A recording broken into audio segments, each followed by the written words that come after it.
তখনকার দিনে রাজাদের জন্য এক ধরনের শিকড়ের টানানো থাকতো, তাতে জল দিয়ে হাওয়া করতো, তাতে একটা মিষ্টি ঠান্ডা হাওয়া হতো।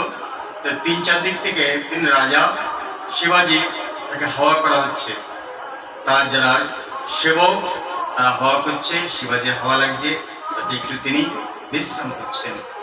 ওদিকে জানলা দরজা খোলা রয়েছে দোতলার। তিনি এক জায়গা থেকে দেখছেন, লক্ষ্য করছেন শিবাজি যে কেউ বাইরে নেই, রাস্তাঘাট জনশূন্য। এই মধ্যাহ্নে চৈত্রের প্রচন্ড তাপ দাহে পুড়ে যাচ্ছে সবকিছু।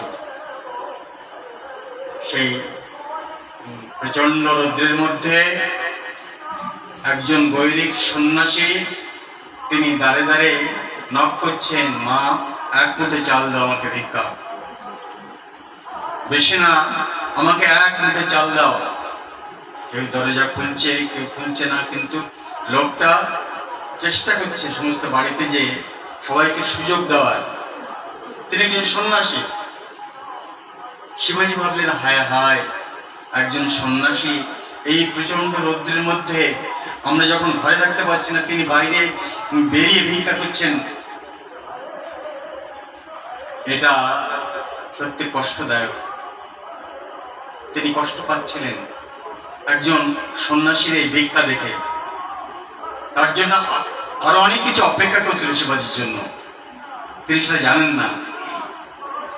শিবাজির জন্য আরো অনেক কিছু অপেক্ষা করছিল, তিনি কষ্ট পাচ্ছেন। একজন সন্ন্যাসী ওই রৌদ্রের মধ্যে, ওই তাপ দাহের মধ্যে তিনি কি করছেন, তিনি ভিক্ষা করে চলেছেন। তার একটা থলি রয়েছে কাঁধে, থলিতে কেউ যদি 1 মুঠো চাল কেউ দিয়েছে সেটা তিনি রাখছেন, 1 মুঠের বেশি নয়। কিছুটা কাছে আসার পর তিনি অবাক হয়ে গেলেন, অ্যাস্ট্রোনাইজড টু সি, অবাক বিস্ময়ে তাকিয়ে দেখলেন কি, যিনি ভিক্ষা করছেন তিনি তার গুরুদেব, রামদাস, তিনি ভিক্ষা করছেন, তিনি সেই ভিখারি। তিনি কাঁদতে লাগলেন, হায় হায়, আমার গুরুদেব ভিক্ষা করে চলেছে এই প্রচন্ড রৌদ্রের মধ্যে 1 মুঠো চালের জন্য দাঁড়ে দাঁড়ে। তিনি একটা কাগজে লিখলেন, কি লিখলেন, তার সারমর্মে, গুরুদেব, এই রাজ্যের সমস্ত ধন সম্পদ সব আমি আপনার চরণে অর্পণ করলাম, আমার বড় কষ্ট হচ্ছে, আপনি বিরত হন।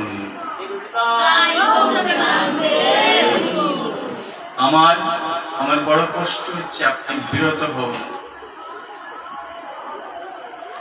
রামদাসকে একজন সেবক যে সে কাগজটা দেয়াতে রামদাস সেটা পড়লেন, পড়ে বললেন, এটাকে চোখে ডাকো। শিবাজি এলেন, গুরুদেবের কাছে এসে প্রণাম করলেন, ষষ্ঠাঙ্গ প্রণাম করে ওই রৌদ্রের মধ্যে রাজা তিনি প্রণাম করলেন, কারণ গুরুদেবকে তিনি ভালোবাসেন। গুরুদেব বললেন, চলো আমার সাথে। কোথায়? আমার সাথে চলো, তুমি তো সব আমাকে দিয়ে দিয়েছ, এখন আমার সাথে চলো। শিবাজি পিছনে তাকালেন না, চলুন, কোথায় যেতে হবে। রাজা এক বস্ত্রে তিনি তার গুরুদেবের সাথে চললেন। গুরুদেব আগে আগে চলেছেন, পিছনে রাজা তার শিষ্য। তিনি এখন রাজা নন, তিনি তার একান্ত ভক্ত, অনুগত ভক্ত, তার প্রিয় ভক্ত। তিনি পদাঙ্ক অনুসরণ করে চলেছেন শিবাজি। আশ্রমে এলেন, কর্ণকুটিরে এলেন। আসার পর গুরুদেব বললেন, তুমি করো বাবা, আমি যে চালগুলো এনেছি এই চালগুলো ধুয়ে তুমি রান্না করো।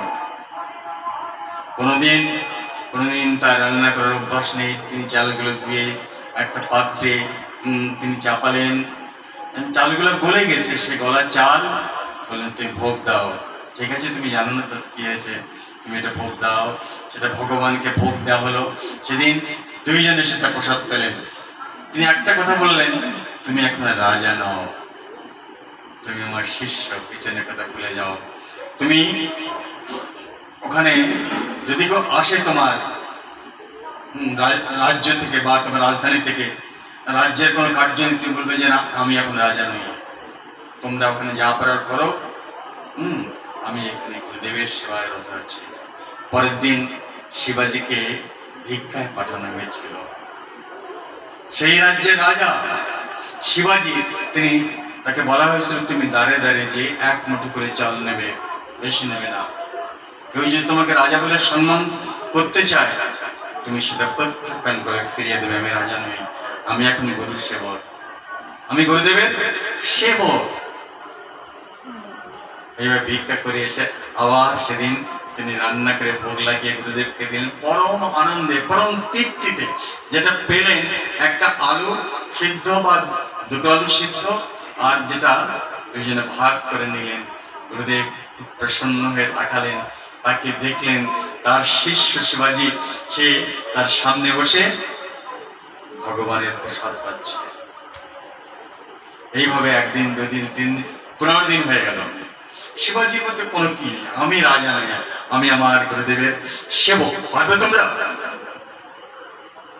নট পসিবল, এটা সম্ভব নয়। সুতরাং আমাদের ভাবতে ভালো লাগে, কিন্তু করতে আমরা কখনো পারবো না। এটা ভাবতে ভালো লাগে। সাধক কোথায় নামতে পারে, কোথায় নামে, এগুলো দেখে ওনার নামটা রামদাস নেই, আমার ভাবটা এলো সমর্থ গুরু রামদাস।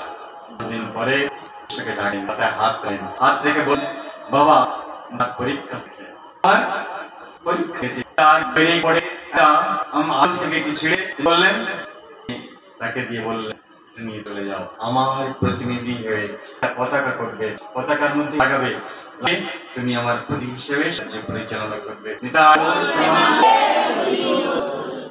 গৌরী কপটা গেলেন,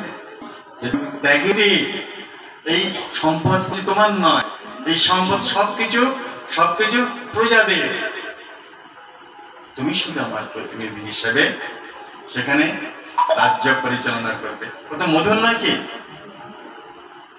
এটা কি করলেন? রামদাস করলেন। এই রামদাসের দু একটা কথা আমাদের শোনা দরকার। রামদাস কেমন ছিলেন? রামদাস প্রতিটা মুহূর্তে ভগবান ছাড়া কিছু ভাবতেন না। যদি কিছু খারাপ ঘটে গেছে, সেটা আমাদের মনে করতেন যে ভগবানের এটা ইচ্ছা, ভগবানের ইচ্ছা। তোমার পারবে? কেউ যদি অত্যাচার করে, কেউ যদি যন্ত্রণা দেয়, কেউ যদি কষ্ট দেয়, তোমরা ভাবতে পারবে যেটা ভগবান করেছেন? পারবেন। ভগবান প্রতি সেই বিশ্বাস নেই, সেই নিষ্ঠা নেই। রামদাস একবার তিনি থাকতেন ম্যাঙ্গালোরে, ব্যাঙ্গালোর নয়, ম্যাঙ্গালোর বলে একটা জায়গা আছে, MAN ম্যাঙ্গালোর, ব্যাঙ্গালোর নয়, সেখানে থাকতেন। সেখানে তার কর্ণকুটির আছে, সেখানে থাকতেন। সেখান থেকে কলকাতা আসছেন। কলকাতায় তখন তো ব্রিটিশ ট্রেনগুলো চুপচুড়ায়, এসে থেমে ওখান থেকে মানে সমস্ত ট্রেনটা চেক করা হতো, তাদের টিকিট আছে নেই চেক। আর টিটি হচ্ছে ব্রিটিশ সাহেব।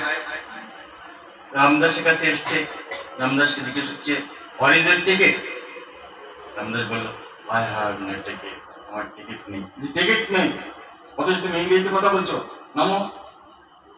তার সাথে একজন ছিল, তার সেবক ছিল, দুজনকে নামিয়ে দিল চুচড়ায়। বড় স্টেশন, প্ল্যাটফর্মের মধ্যে নামালো, ট্রেন চার্জ হচ্ছে, দেখাচ্ছে কারকে। কিন্তু উনি যে ইংরেজি শব্দটা উচ্চারণ করেছেন, এটা কিন্তু সাহেবের খুব সম্মানে লেগেছে। যা তুমি ইংরেজি শব্দ উচ্চারণ করেছো, তোমাকে টিকিট নিয়ে তোমাকে দেখাচ্ছে। সে প্রথমে করলো কি, যে ব্রিজ থাকে, ওভার ব্রিজ, ব্রিজের নিচে পুলিশকে দিল, ওখানে বসতে বলো। সেখানে বসে আছে রামদাস আর সেবক, দুজনে একটা টোপলা নিয়ে বসে আছে। বুঝে না, যাও নিয়ে যাও, ওই যে গাছের নিচে অনেকটা দূর, মাথা থেকে মাথা, ওই মাথা নিয়ে যাও। এরকম 3-4 বার ওদের অপদস্থ করলো। এখান থেকে আমাদের ঘোরাচ্ছে, তারপরে হবে। তখন শিষ্যটা বলছে যে গুরুজি, বাংলাটা এরকম যে আমাদের কি পাগল মনে করেছে, আমাদের কি পাগল ভাবছে, বারবার আমাদের অপদস্থ করছে, এখান থেকে ওখানে, ওখান থেকে এখানে, এমন করছে কেন? সে বলছে राम राम राम को कृपा इतना कृपा এটা কি কৃপা আছে হ্যাঁ এর মধ্যে রামের কৃপা আছে কি কৃপা আছে আমরা সুদূর ম্যাঙ্গালোর থেকে বসেছিলাম পা গুলো ধরে গেছিল আমার একটু হাঁটার প্রয়োজন ছিল ওকে ওকে বলে হ্যাঁ ওকে বলে আমার প্রভু ওকে দিয়ে একটু হাঁটিয়ে নিল আমার পায়ে জড়তাটা ভুলে গেল রিয়ালাইজ আমরা ধর্মটাকে অর্থের হ্যাঁ জাগতিক কোনো বিষয়ের জন্যই করি কিন্তু তারা তো না তারা ভিতরের গভীরতা এত বেশি যে তারা ভগবানকে সবসময় নিয়ে থাকে আনন্দ পায় যা হচ্ছে সেটা ভগবানের ইচ্ছা দক্ষিণেশ্বরে এসেছেন মাকে দর্শন করবেন মাকে দর্শন করবেন তো দক্ষিণেশ্বরে যেখানে খাওয়া দাওয়ার পরে পাতাগুলো ফেলা তার পাশে তিনি আর তার শিষ্য রয়েছেন সেখানে জায়গায় শুয়েছেন কিন্তু এত মশা রাত্রে এত মশা মানে নোংরা জায়গা তো নোংরা জায়গা প্রচন্ড মশায় মশা ওদের ছেয়ে ধরেছে কামড়াচ্ছে শিষ্যকে যন্ত্রণায় সরকার করছে গুরুজি চলিয়ে অন্য কোথাও জায়গায় চলুন এখানে থাকা যাবে না মরে যাবো মা তো কৃপা कितना कृपा है अच्छा देखो देखो माँ का कृपा क्या कृपा মশা কামড়াচ্ছে কৃপা এর মধ্যে কি কৃপা বলছে আমরা যদি ঘুমিয়ে যেতাম যদি মশা না কামড়াতে ঘুমিয়ে পড়তাম মশা না কামড়াতে কি হতো আমরা ঘুমিয়ে পড়তাম কিন্তু মশা কামড়াচ্ছে আমরা জেগে আছে আমরা হরি নাম করছি ভগবানের নাম করছি এটাই হচ্ছে মায়ের কৃপা ইউ হ্যাভ টু রিয়েলাইজ তুমি অনুভব করো তুমি ভাবো তোমরা কখনো এরকম ভাবে নিতে পারো কোনো কিছু প্রতিটা জিনিসকে বিপরীত ভাবে নেওয়া যে মশায় কামড়িয়ে তাদের ছেয়ে ফেলেছে এই যে তুমি একটা কাপড় দিয়ে বারবার নাড়ছো বারবার কি করছো বারবার তুমি কাপড়টা নাড়ছো এটা তোমার ঘুম আসছে না তুমি গুরুদেবের সেবা করতে বাধ্য হচ্ছ আর সেক্ষেত্রে তুমি একাতে পরিণাম হচ্ছ এটাই মায়ের কৃপা করুণা আমরা প্রতিটা জিনিসকে ভগবানের কৃপা রূপে গ্রহণ করতে পারি না বলে আমাদের এত দুঃখ এত কষ্ট এত যন্ত্রণা ঠিক আছে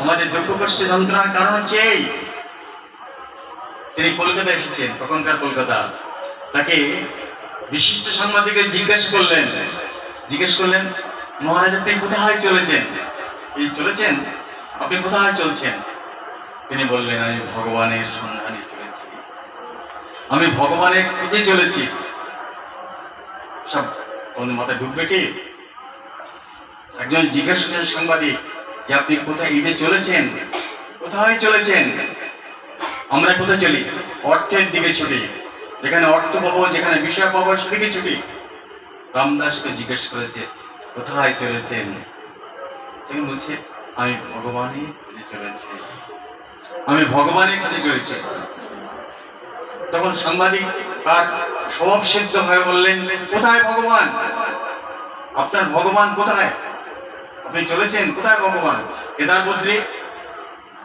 কেদারনাথে বদ্রীনাথে ঋষিকেশে কোথায় পুরীতে কোথায় বৃন্দাবনে কোথায় ভগবান কোথায় আপনার ভগবান তিনি বললেন আমার ভগবান কোথাও নেই আমার ভগবান আমার ভিতরে আছেন আমার ভগবান কোথায় আছেন আমার ভিতরে আছেন এখন প্রশ্ন জাগে যে আপনার ভিতরে যদি আছে তাহলে আপনি চলেছেন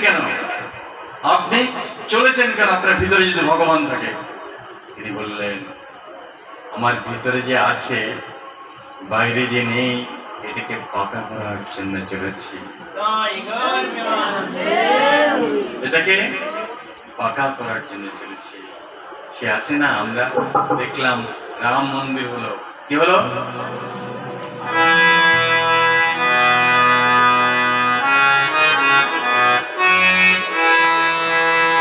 রাম মন্দিরে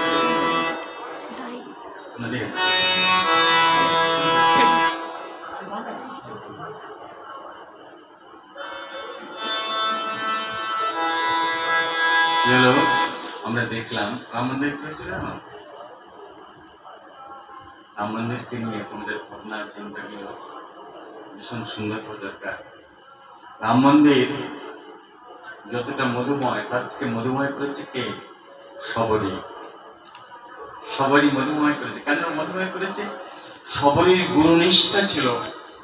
শবরীর কি নিষ্ঠা ছিল? গুরুনিষ্ঠা ছিল। গুরু মাতঙ্গ ঋষি তিনি বলেছিলেন যে আমার এই আশ্রমে তো তোমরা অনেক আছো, আমি মৃত্যু পথযাত্রী, আমার মৃত্যুর সামনে এসেছে, কিন্তু ভগবান রামচন্দ্র অযোধ্যায় এসেছেন। ভগবান রামচন্দ্র অযোধ্যায় এসেছেন, তিনি এই পথ দিয়ে যাবেন। কোন পথ দিয়ে যাবেন? এই পথ মানে কোথায় পথ? কে বলেছিল? তো সেটাই, ভোটটা ঘোরানো ইম্পর্টেন্ট না, কথাটা শোনা ইম্পর্টেন্ট। কে বলেছিলেন? শবরীকে কে বলেছিলেন? বাহ, মাতঙ্গ ঋষি। শবরীর গুরুদেব, তার একটা আশ্রম ছিল, সেখানে সবার মধ্যে শবরীও ছিলেন। যেমন থাকে অনেকে, শবরীও ছিলেন। মাতঙ্গ ঋষি শেষ সময় তিনি বললেন ভগবান শ্রীরামচন্দ্র অযোধ্যায় এসেছেন, কিন্তু আমি চলে যাচ্ছি, আমার তো সামনে দাঁড়িয়ে আছে মৃত্যু, আমি চলে যাব, কিন্তু যদি কেউ এখানে থাকো তার সাথে ভগবানের দর্শন হবে। তার সাথে কার দর্শন হবে? কোন ভগবানের? বাহ, শুনছি, গুড লিসেনার। এবারে really very good listener. Listener মানে শ্রোতা।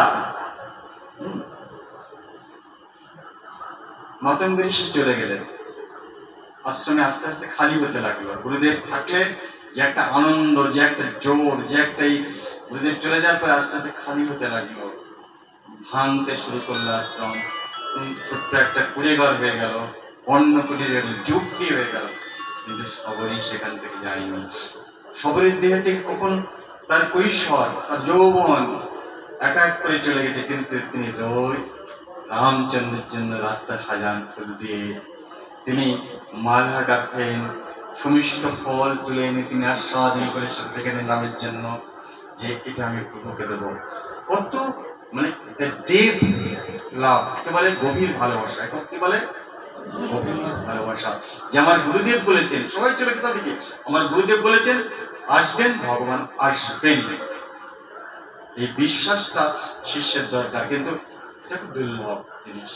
এই বিশ্বাস শিষ্যের মধ্যে থাকে না, যে আমার গুরুদেব বলেছেন ভগবান আসবেন, তার দর্শন পাবো, তার প্রতীক্ষায় রয়েছে, আমি তার চরণ ধুয়ে দেবো, কিছুটা জল দিয়ে, কিছুটা গঙ্গা জল দিয়ে, তার থেকে বেশি আমি চোখের জল দিয়ে ধুয়ে দেবো, আমার জীবন সার্থক হবে, আমার জীবন সার্থক হবে।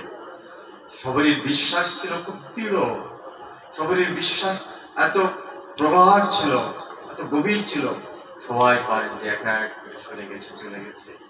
জাগতিক বাসনায় প্রলুব্ধ হয়ে, বাসনায় তাড়িত হয়ে জাগতিক সবাই এক এক করে চলে গেছে, সবাই সেখানে রয়েছে।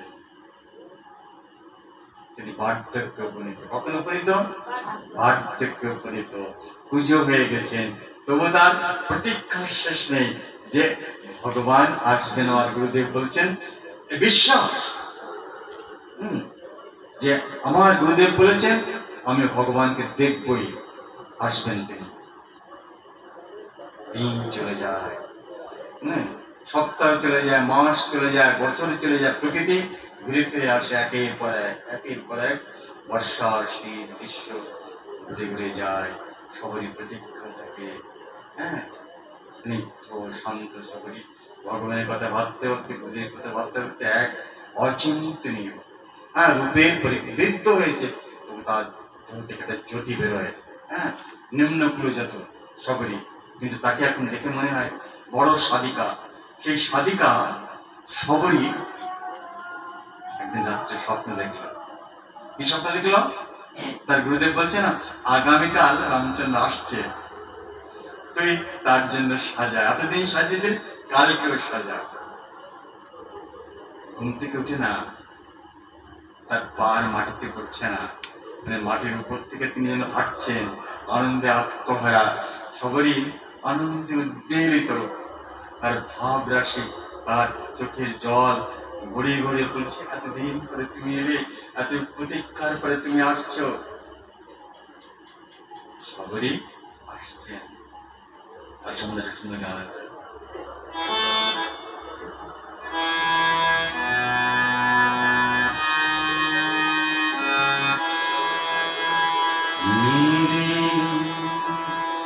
झोपड़ी की भागा भूल जाएंगे।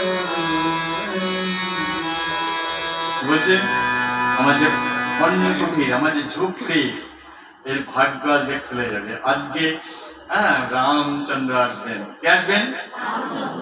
আমার ঝুপড়ি, আমাদের ঝুপড়ির মধ্যে সব ভেঙে চুরে শেষ হয়ে গেছে। ঝুপড়ি, ঝুপড়ির ভাগ্য আজকে খুলে যাবে।